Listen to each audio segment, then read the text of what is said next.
Akun Twitter @wadasmelawan sempat tidak bisa diakses publik selama kurang lebih 1 kali 24 jam. Sekedar informasi, akun dengan pengikut 19.000 lebih di Twitter ini berisi sejumlah penolakan dan kritik-kritik tajam terhadap pemerintah yang mereka nilai telah melakukan eksploitasi sumber daya alam di Desa Wadas, Purworejo, Jawa Tengah. Hingga kini belum diketahui pihak mana yang melakukan penangguhan terhadap akun @wadasmelawan. Pemerintah melalui Menteri Komunikasi dan Informatika Johnny G. Plate membantah pihaknya mengusulkan pemblokiran akun @wadasmelawan. Kominfo belum pernah mengusulkan pemblokiran atau take down atas akun Wadas Melawan.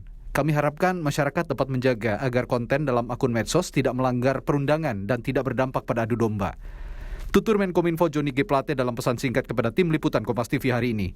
Sebelumnya, bentrok antara warga Desa Wadas Purworejo, Jawa Tengah dengan petugas Badan Pertanahan Nasional terjadi pada 8 Februari lalu. Insiden ini tersulut karena warga menolak pengukuran lahan yang dilakukan untuk membuka berhektar-hektar lahan untuk penambangan andesit. Karena meluas, kericuhan pun melibatkan aparat kepolisian. 66 warga Desa Wadas sempat diamankan polisi, kendati saat ini semuanya sudah dibebaskan. Di sisi lain, Amnesty International Indonesia meminta pemerintah dan aparat hukum langsung menyelidiki upaya penangguhan akun Twitter @wadasmelawan. Menurut mereka, penangguhan ini merupakan langkah pembungkaman terhadap suara kritis masyarakat di negara demokrasi. Amnesty International sangat menyayangkan adanya pemblokiran terhadap akun-akun media sosial Wadas Melawan. Bagaimanapun juga, akun-akun media sosial atau akun internet lainnya yang digunakan oleh warga di Wadas sebenarnya sangat bermanfaat bagi pemerintah untuk mengetahui bagaimana pendapat mereka. Tentu negara bertanggung jawab untuk mengusutnya, memastikan bahwa pemblokiran itu tidak terjadi lagi. Bekerja sama dengan penyelenggara platform media sosial, khususnya Kementerian Kominfo. Saat ini, akun @wadasmelawan sudah bisa diakses kembali. Namun, siapa yang menangguhkan akun ini sebelumnya masih jadi teka-teki. Tim Liputan, Kompas TV. Lalu saudara, sudahkah ada titik terang siapa yang melakukan penangguhan akun Wadas Melawan di Twitter? Apa saja yang jadi catatan aktivis HAM, hak asasi manusia, soal penangguhan akun ini? Kami akan bahas bersama juru bicara Kementerian Komunikasi dan Informatika, Dedi Permadi. Lalu ada Direktur Eksekutif Amnesty International Indonesia, Usman Hamid. Selamat malam Bapak-Bapak, sehat selalu. Selamat malam. Ya. Saya ke Bung Usman. Jadi ada pasukan siber siluman yang melakukan hack atau gangguan terhadap perlawanan dari rakyat Wadas. Anda menilai seperti itu, Bung Usman Hamid? Siapa pelakunya tanggung jawab untuk melindungi hak setiap warga di dalam menyampaikan informasi, memperoleh informasi, menyebarluaskan informasi, termasuk melalui alat-alat teknologi komunikasi dan informasi terbaru seperti media sosial ada pada negara. Dan tanggung jawab itu terutama dari pemerintah. Pemerintah dalam hal ini bisa saja Kementerian Kominfo misalnya secara teknis selama ini banyak mengambil peran, tetapi di sisi lain secara hukum juga kepolisian negara Republik Indonesia punya tanggung jawab untuk melakukan investigasi terhadap siapa yang melakukan peretasan atau melakukan penangguhan terhadap akun-akun yang tunggu sebentar Bung Usman, ini kan bisa dua hal ya. Yang pertama bisa dilakukan oleh netizen sendiri misalnya lewat laporan atau report ya. Yang kedua memang bisa ada gangguan-gangguan dari pihak yang punya otoritas. Anda mencurigai yang mana? Saya kira segala kemungkinan bisa terjadi. Kalau kita bicara teknis, memang hacker juga bisa melakukan itu. Orang-orang yang melakukan reporting atau flagging mechanism itu juga bisa melaporkan itu. Tetapi kita susah untuk menutup mata kita bahwa ada satu sikap yang sangat kritis terhadap negara, terhadap pemerintah, dari akun-akun media sosial bernama Wadas Melawan. Dan ini persis seperti tahun 2020 misalnya, ketika akun-akun media sosial milik epidemiolog seperti Panduryono atau setahun sebelumnya milik Rasio Patra yang sangat kritis terhadap misalnya penanganan pandemi oleh pemerintah, atau akun-akun yang belakangan ramai di LBH, Majalah Tempo, dan di Laksono, sejumlah orang yang latar belakang pekerjaannya bukan pebisnis, melainkan jurnalis dan aktivis yang memang mengkritisi kebijakan pemerintah, termasuk seorang ahli medis atau seorang epidemiolog yang sebenarnya kritik-kritiknya sangat dibutuhkan. Nah, tanggung jawab negara melindungi mereka, dan kalau ada pihak swasta, entah dia buzzer, entah dia kelompok siluman seperti tadi dikatakan, atau kelompok kriminal, tanggung jawab untuk mengusut, menyeret mereka agar mempertanggungjawabkan perbuatannya itu ada pada negara. Oke, saya ke Bung Dedi. Bung Dedi, Kemenkominfo pasti tahu apa yang terjadi sesungguhnya. Ini suspend atau ditangguhkan, nggak bisa diakses karena ada laporan dari masyarakat banyak misalnya, atau ada sesuatu yang janggal. Jawabannya adalah? Yang pasti ada beberapa kemungkinan sebuah akun itu ditangguhkan atau dilakukan pemutusan akses. Setidaknya ada 4, Mas Aiman. Yang pertama adalah dari sisi platform digital atau PSE, penyelenggara sistem elektronik itu sendiri melakukan penangguhan.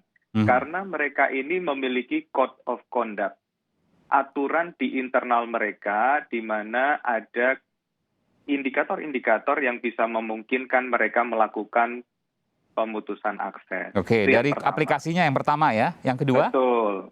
Yang kedua adalah bisa dilakukan pelaporan secara massal oleh masyarakat pengguna internet. Itu yang tadi dikatakan oleh Pak Usman. Kemudian yang ketiga adalah permintaan dari lembaga atau kementerian yang terkait, yang berwenang. Karena kita ini sedang berurusan dengan konten gitu ya, maka misalnya ada unsur perjudian online misalnya, atau investasi yang melanggar peraturan perundang-undangan, OJK akan memohon kepada Kominfo untuk melakukan pemblokiran gitu. Kemudian keempat, itu adalah hasil monitoring dari tim Kominfo. Di internal Kominfo kami memiliki tim AIS yang memantau 26 jam nonstop, misalnya untuk akun pornografi, perjudian, penipuan, dan lain sebagainya. Jadi ada 4 kemungkinan itu. Dan sore hari ini perlu kami tegaskan bahwa untuk penangguhan akun Wadas Melawan, Kominfo belum pernah melakukan permohonan kepada platform digital untuk melakukan pemutusan akses terhadap akun ini. Artinya poin 4 coret. Kita coba cross-check. Poin 3, adakah permintaan dari lembaga lain kepada Kemenkominfo misalnya terkait dengan akun Wadas agar disuspend atau ditangguhkan? Sejauh ini belum ada, Mas. Belum ada. Poin 3 coret. Jadi kemungkinan dua poin ini. Yang pertama adalah dari aplikasinya, yang kedua dari laporan masyarakat. Tapi nggak tahu masyarakat siapa.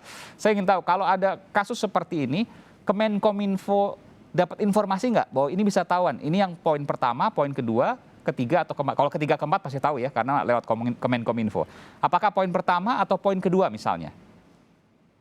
Sejauh ini kami belum mengetahui akun ini dilakukan penangguhan karena sebab apa ya.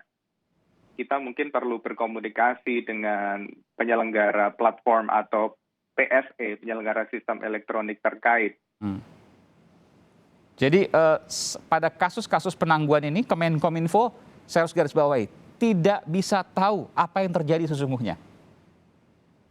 Tergantung kasusnya, Mas. Ketika ada satu kasus tertentu, misalnya pihak Kepolisian Republik Indonesia meminta kami untuk melakukan penyelidikan terhadap suatu kasus tertentu, maka kami secara teknis akan melakukan penyelidikan. Oh, artinya kalau seandainya dilakukan penyelidikan oleh Kemenkominfo, ketahuan nih siapa yang kemudian melakukan penangguhan atau suspend terhadap akun @wadas melawan.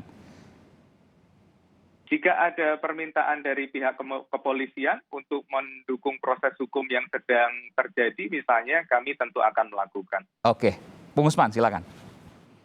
Ya, tentu itu kan penjelasan teknis saja ya. Dan contoh-contohnya juga tidak relevan. Perjudian, pornografi itu tidak relevan di dalam konteks wadah. Jadi kalau kita kembali ke dalam tanggung jawab hukum, memang negara dan khususnya kalau ada dugaan-dugaan yang menyimpang, misalnya warga menganggap bahwa yang melakukan pemblokiran itu adalah pemerintah misalnya. Pemerintah bisa Badan Intelijen Negara. Saya boleh tanya langsung, kecurigaan Anda pemerintah yang melakukan suspend ini? Kekuasaan? kekuasaan. Dari mana Anda punya hipotesis seperti itu? Terlalu banyak kasusnya yang kita miliki tahun 2021 itu ada 58 kasus, tahun 2020 itu ada setidaknya ada 40 kasus, dan seluruhnya rata-rata merupakan aktivis, jurnalis atau epidemiolog atau polisi kebijakan, analis polisi kebijakan maksudnya kebijakan publik Ya. yang memang bersikap sangat kritis terhadap pemerintah. Dan itu dibuktikan oleh? Dan yang kedua, tidak ada investigasi dari negara Ya. yang bisa membongkar seluruh tindakan-tindakan yang melanggar hukum itu. Bung Usman, Baik, kita perlu jelaskan dulu karena Anda menyebutkan tadi kasus-kasus sebelumnya itu ada indikasi penguasa atau kesimpulan penguasa yang melakukan. Saya ingin tanya dulu. Ada banyak bentuk serangan digital. Salah satu yang mungkin paling telak di dalam putusan pengadilan adalah pemblokiran internet di Papua oleh pemerintah. Dan itu diputus bersalah oleh pengadilan. Pengadilan menyatakan pemerintah bersalah melakukan pemblokiran internet di Papua. Yang sebelumnya nggak tahu, sebelumnya abu-abu tuh, nggak tahu siapa yang melakukan pemutusan internet.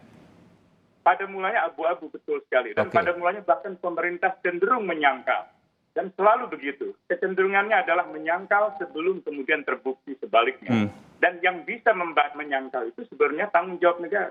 Karena negara yang memiliki kewenangan hukum, memiliki kemampuan hukum untuk melakukan investigasi terhadap kasus-kasus serius semacam itu. Itu bukan hanya terjadi di dalam ruang yang terbuka seperti media sosial akun Wadas Melawan. Terkadang itu terjadi di dalam ruang privat. Aktivis misalnya seperti Veronica Koman dalam kasus Papua itu banyak sekali mengalami itu. Atau aktivis Papua lainnya ya, ketika mereka bersidang, itu juga banyak diganggu atau bahkan akunnya diretas. Demikian pula majalah Tempo, majalah yang sangat kredibel, ketika meliput sebuah misalnya korupsi yang melibatkan petinggi negara, itu juga mengalami serangan-serangan digital. Jadi saya kira kita tidak perlu naif dengan misalnya memberikan penjelasan yang sifatnya eufemistik gitu ya, penjelasan yang seolah teoritik teknis tapi sebenarnya tidak relevan dalam konteks melihat masalah Wadas secara jujur. Ada banyak yang ditangkap, ada yang dipukul, ada yang ditahan, ada yang diretas akunnya, dan ada banyak pendapat pemerintah yang cenderung menyudutkan mereka yang mengkritik pemerintah. Seolah-olah mereka memecah belah. Iya, Bung Usman, mereka mengadu domba. Iya, Bung Usman, saya tahu pernyataan Anda adalah pernyataan yang kemudian menjawab dari Bung Deddy Permadi, bahwa pernyataan Bung Deddy Permadi eufemistik, teknis, dan kemudian saya harus tambahkan kesimpulannya, menutupi apa yang terjadi? Itu maksud Anda? Saya tidak mengatakan itu menutupi, tapi kan Bung Deddy juga jadi normatif karena dia mengatakan kami tidak tahu karena kami tidak melakukan penyelidikan dan karena tidak ada permintaan untuk melakukan penyelidikan. Jawaban normatif semacam itu tidak berarti tidak ada keterlibatan negara. Jadi saya kira pertanyaan-pertanyaan kritis dari warga negara saat ini terkait dengan penggunaan media sosial untuk mengkritik pemerintah, mengkritik lembaga pemerintah, lembaga kepolisian, lembaga intelijen atau lembaga apapun termasuk presiden, seperti mendapatkan perlawanan balik dengan stigma, dengan serangan buzzer, dengan pemblokiran internet, peretasan. Dan saya menangani kasus ini sudah puluhan kali, berkali-kali saya berkomunikasi dengan manajer kebijakan Facebook atau WhatsApp atau misalnya Instagram, dan kami memiliki percakapan-percakapan konfidensial yang menjelaskan bahwa bukan mereka yang melakukan itu. Bahkan Anda sempat mengontak langsung pihak aplikasinya ya? Berkali-kali dan berulang kali di dalam banyak kasus, dan seringkali malah justru mereka yang membantu. Misalnya ada sejumlah aktivis yang sudah sering kali mengalami peretasan. Saya ambil contoh Watchdog atau Dandi Dwi Laksono. Orang seperti ini itu sudah mendapatkan semacam perhatian khusus dari para penyelenggara media sosial untuk mendapatkan semacam proteksi ekstra. Handphone saya juga sudah mendapatkan proteksi ekstra, sehingga tidak mudah untuk diretas. Jadi memang justru dari platform-platform itu sudah banyak memberikan perhatian. Tentu saja mereka nggak akan bicara secara terbuka, karena mungkin tidak etis di mata para pengambil kebijakan.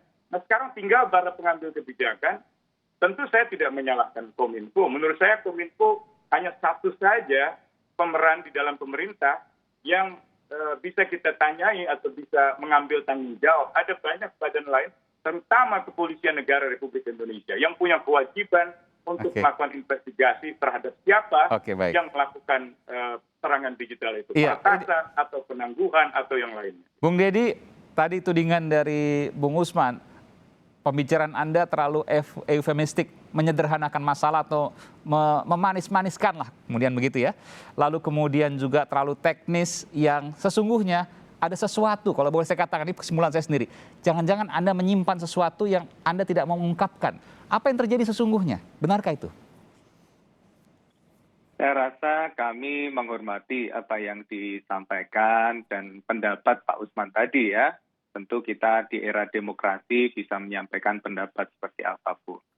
Nah, terkait dengan apa yang dijelaskan oleh Kominfo, saya rasa itu adalah penjelasan yang sudah cukup jelas yang kami sampaikan.